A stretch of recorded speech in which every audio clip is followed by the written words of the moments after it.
సమావేశం ఏర్పాటు చేయడానికి మీడియా మిత్రులందరికీ కూడా తెలుసు. ఈ కార్యక్రమం ఎందుకు అంటే ఇప్పుడు ఆల్రెడీ ఆంధ్రప్రదేశ్ కాన్స్టిట్యున్సీలో ఇదే హల్చల్ పాయింట్.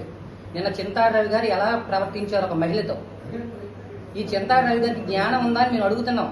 మహిళా సమాజం అంతా తల ఉంచుకొని సిగ్గుతో ఈ బాధపడుతుంది. ఇలాంటి వెధవలని మేము ఎలాగ సపోర్ట్ చేస్తున్నాం, ఇలాంటి సమాజంలో ఎలాగ తిరుగుతున్నారు అని మీరు ఆలోచించాలి. గత ఒకసారి మీరు ప్రెస్ మీట్లు పెట్టి మీరు ఎవరో ఏదో తెలుసుకోకుండా నేనేదో పేరు తెచ్చుకోవాలని విధి నిర్వహణలో భాగంగా కోన రవికుమార్ గారు ఒక వీడియో కాన్ఫరెన్స్ పెడితే ఏం చేసావు ఆ రోజు? నువ్వు ఎలా ప్రెస్ మీట్లు పెట్టుకున్నావు? దాన్ని ఎలా అలచల్ చేసుకున్నావు? నువ్వు మహిళల పట్ల నీకు ఇంతమైన భద్రత బాధ్యత ఉందా? నువ్వా ఇన్ఛార్జ్?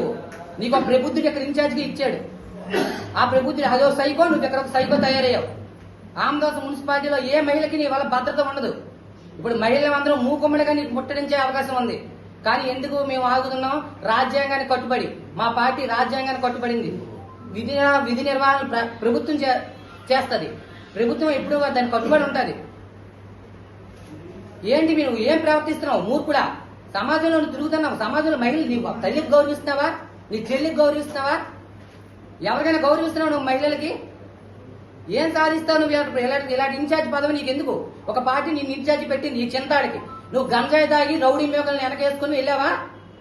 నిరూపించాలి. ఇది ఒక పోలీసు 10 మందికి రక్షించాల్సిన ఒక ఎస్ఐ మీద నువ్వు ఈరోజు దాడి చేసావు. గుండెల మీద చేయేసావు. ఆడదాయి రక్షణ కోసం తల వంచి నడుము మీద చేయేసావు. సంస్కారహీనుడా. నువ్వు సమాజంలో తిరగడానికి అనర్హుడివి. నువ్వు ఎవరు చెప్పారు నీకు సమాజంలో తిరగమని? మహిళలకు భద్రత లేదు. పోలీసు వ్యవస్థ మీ మీద శిక్ష అర్జెంటుగా తీసుకోవాలి. ఎస్పీ గారికి మేము రిక్వెస్ట్ చేస్తున్నాం. మహిళలందరి తరపు నుంచి, మా పార్టీ తరపు నుంచి ఏం మాట్లాడాలి? నీకోసం మాట్లాడిన మాకు సిగ్గేస్తుంది. తల దించుకున్న బతకాలి. నిన్నటి నుంచి తల దించుకుంటున్న మహిళలందరం.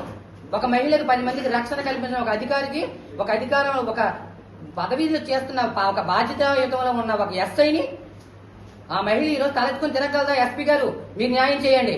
మేము సభాముఖంగా మహిళలందరి సైడ్ నుంచి మా కాన్స్టిట్యూన్సీ నుంచి చెప్తున్నాం. మీరు కానీ బాధ్యత, మీరు ఇమీడియట్లీగా రాజ్యాంగబద్ధంగా, మీ చట్టబద్ధంగా మీరు యాక్షన్ తీసుకోవాలి. శిక్ష పడాలి. ఉన్నతమైన వాడు మా నాయకుడు. మా నాయకుడి మీద మీరు ఆ రోజు ఏం మాట్లాడినావు? ఏ మహిళను నలుగురు మహిళలు కాన్ఫరెన్స్ కాల్లో మాట్లాడితే వేధింపులు కావాలా?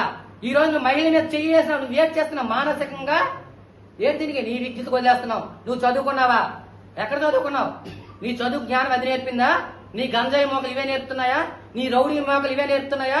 రేపే మహిళల దగ్గర నువ్వు ఇంటికి వెళ్ళి ఓటు అడగగలవా? అసలు నీకు ఎంతకి సీట్ ఇస్తాడా మీ అధినాయకుడు? ఇలాంటి పనులు చేస్తాడని చెప్పాడా మీ సైకో సీఎం జగన్మోహన్ రెడ్డి?